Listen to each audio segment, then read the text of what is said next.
यह एक कहानी है जो धैर्य और समझ की ताकत बताती है।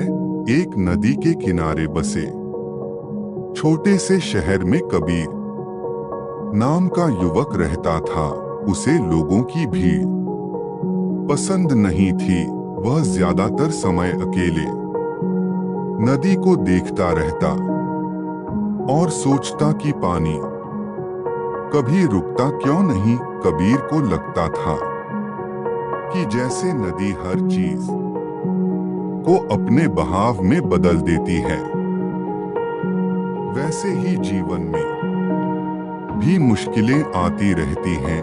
कभी कभी वह सोचता कि अगर वह भी बहाव की तरह लचीला हो जाए तो हर समस्या आसान हो सकती है।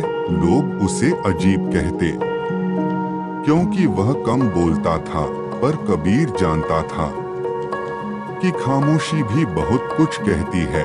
उसके अंदर एक समझदारी थी जो शोर में छुप जाती थी। वह अक्सर बच्चों को नदी के किनारे ले जाता और बिना कुछ बोले उन्हें पानी को देखते रहने देता। कहता नहीं था, पर उसकी खामोशी में ही सबक छुपा होता था। एक दिन शहर में अफवाह फैल गई कि नदी का पानी जहरीला हो गया है। लोग डर गए। किसी ने जांच नहीं की, बस डर फैलता चला गया।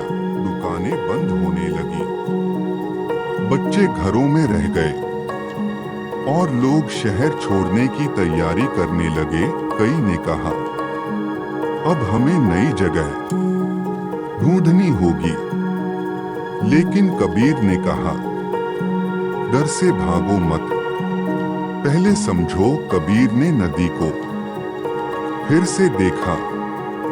उसे कुछ भी बदला हुआ नहीं लगा। उसने पानी को छुआ, बहाव को महसूस किया और समझ गया कि डर झूठा है। उसने शहर के लोगों से कहा कि डर के पीछे मत भागो, खुद देखो और समझो। लेकिन कोई सुनने को तैयार नहीं था। डर उनकी आंखों में और जुबान पर था।